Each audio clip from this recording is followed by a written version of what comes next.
Breaking news out of the NFL on Saturday night, where the Atlanta Falcons are finalizing a deal to make Kevin Stefanski their next head coach. Stefanski was a two-time NFL Coach of the Year in Cleveland, but was fired after this season after going 8-26 the last 2 years.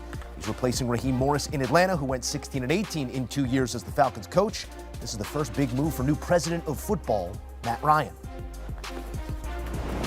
In studio with the fellas to react, and I turn to lead NFL insider Jonathan Jones first. What can you tell us the function of how this came together, Kevin Stefanski and the Atlanta Falcons? So, been a lot of conversations between Kevin Stefanski and new president of football, Matt Ryan. A lot of respect within that Atlanta Falcons organization for the job that Kevin Stefanski has done over the past several years with the Cleveland Browns. Obviously, this past season, when he had 4 quarterbacks but didn't really have one quarterback, certainly not holding against him the record there in Cleveland this past season. So this started to look like it could happen late this morning, and the Atlanta Falcons wanted to move quickly. Kevin Stefanski had some other interviews that were set up into the future. They didn't want him to get to those interviews. He arrived in Atlanta. They interviewed him, Matt Ryan, along with Greg Beatles, the team president, as well as Arthur Blank, Josh Blank, his son, who holds a VP title there, among other members of leadership with the Falcons. And they decided that they need Kevin Stefanski, who, as a head coach, he can be the offensive play caller. He can have an OC who calls plays. He did both while he was in Cleveland to varying degrees of success. And they believe that with the talent on offense, that they will be able to succeed in a very, very winnable NFC South. And lastly, at defensive coordinator, while they let some of their assistants under Raheem Morris interview other places, they said, no, you can't talk to Jeff Ulbrich, our defensive coordinator. It is very possible, if not likely, he will be retained as the defensive coordinator there in Atlanta. A lot of pieces in place in Atlanta for Stefanski to work with some of those offensive weapons. But Mac, the murky water, still the quarterback position. JJ, you allude to even murkier waters there in Cleveland when it came to quarterback. How do you like this fit specifically for Michael Penix and his future? Or does it even speed up the clock where Stefanski might say, I got to see it, or I want one of my guys? Well, I like this fit for Michael Penix because, to your point, you look at the success Kevin Stefanski had sparingly in Cleveland. He had a real good relationship with the quarterbacks. Now, the last 2 seasons, you can't really say the same thing. The last 2 seasons, he's won 8 games. So I feel like Atlanta, they're making this hire basically telling us they believe it was more about the dysfunction that was around Kevin Stefanski than Kevin Stefanski as a head coach. So if you're Michael Penix, you get an opportunity to reset your clock over again. You get a fresh start. And I believe Kevin Stefanski accepted this opportunity knowing and believing he can get the most out of Michael Penix. Because if you come into this job for Atlanta, Michael Penix is going to be your quarterback for 2026. So you have to believe, based on this film you study, whatever it is that you viewed of Michael Penix, that, you know what, I see something in him. Yeah. Because there was a short moment when Baker Mayfield kind of unleashed his productivity while working with Kevin Stefanski. So maybe there's the same path for Michael Penix, seeing what he did with Baker Mayfield sparingly there in Cleveland. He can do some of the same things for him in Atlanta. Stefanski and Baker now back in one another's proximity there in the South. It'll be interesting to see how it all plays out in a division that has left us wanting more.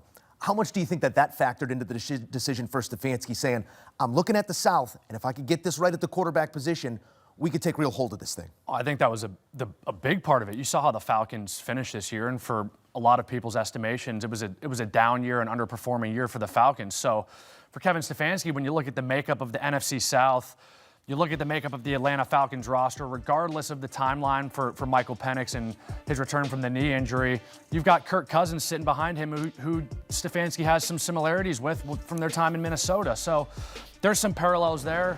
For Kevin Stefanski, he's got to be over the moon ecstatic about the roster that he's inherited. Bijan Robinson, Drake London. I don't know what they're going to do with Kyle Pitts, but they've got some weapons on offense. They've got a lot of weapons on defense. Finished the year strong this year. So they seem to be a piece away in Atlanta and think it's the head coach. So it'll be interesting to see if this is the move that gets them over the top to where they want to go. And a well-established offensive line. Caleb McGarry missed the entire season, but he will be healthy. You got Matthews, you got Lindstrom. You got some guys that can move people against their will on the offensive line. Sometimes all you got to do is find that first domino and give it a push. The Harbaugh falls, then the Stefanski. This is sort of the order of operations we expected. That's right. What do we see next? Isn't it funny how we were talking about how weak of a coaching candidate pool this was going to be, and then some guys got fired, and now all of a sudden the two dominoes that have fallen, well, they were just head coaches a couple of weeks ago, right? So that is in vogue, and that is what we are going to continue to see across the NFL.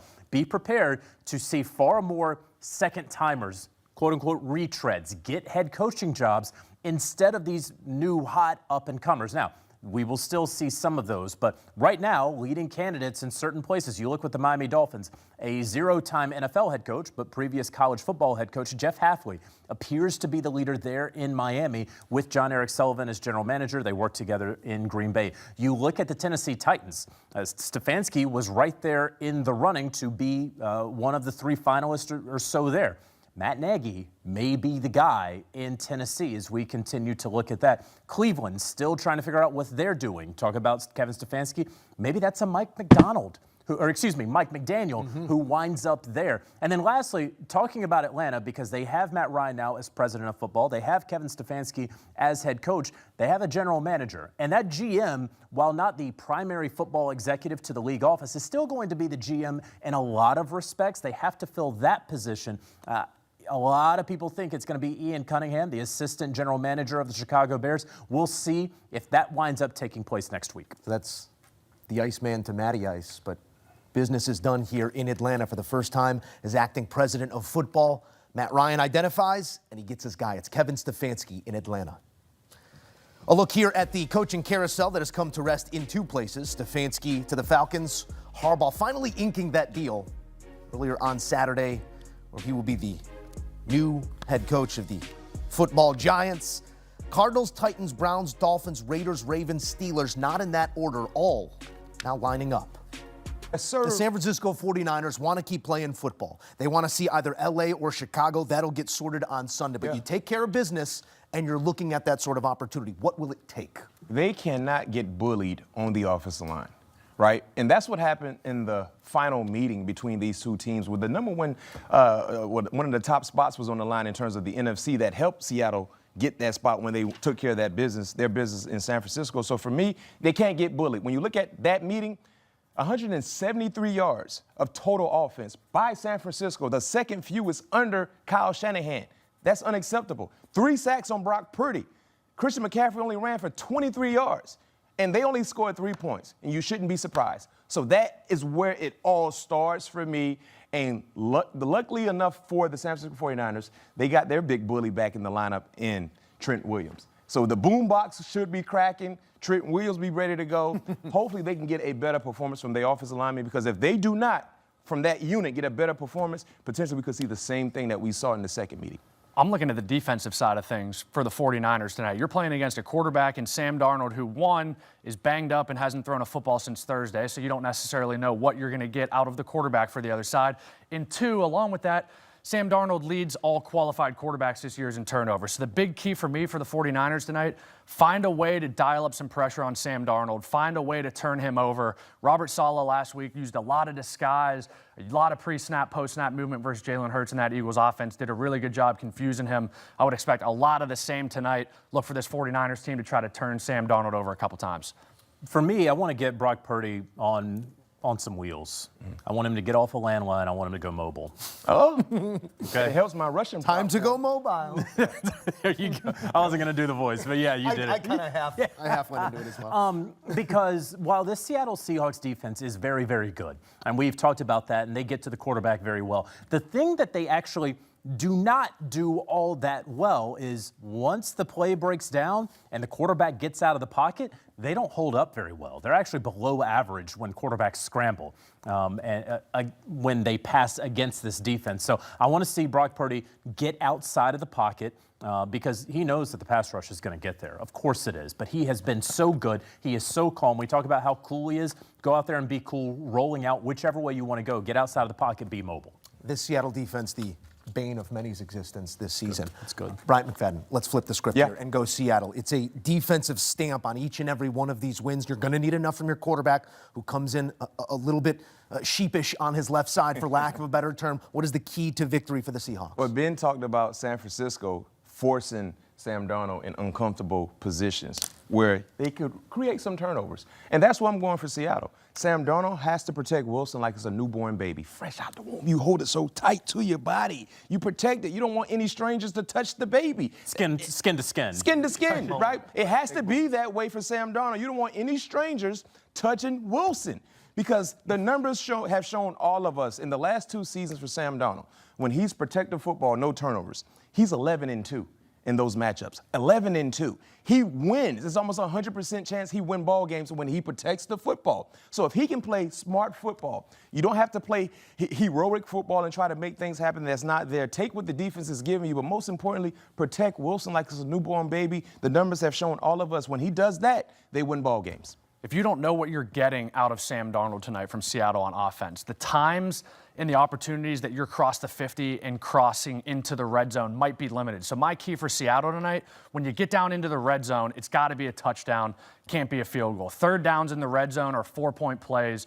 Really big for this offense. Week 18 against this San Francisco defense, the Seahawks were 0 of 3 in the red zone, only scored 13 points.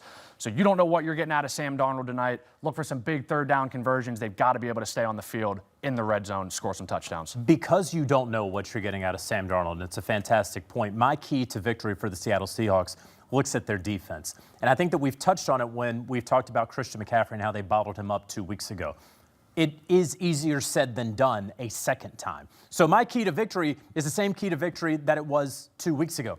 It's tackle CMC. They did it well, but I don't take that for granted because Christian McCaffrey didn't force a missed tackle at all this past game against the Seattle Seahawks. First time in a couple years that hadn't happened. And so for the Seattle Seahawks defense, you don't know what you're getting from the offense, so make sure that CMC doesn't run wild on you. Who's the one guy who can beat you over there? It's Christian McCaffrey. Yeah. Tackle him. All right, those are the keys to victory, but as a matter of record, we got to speak it into existence. Jonathan Jones, who wins the divisional matchup and why?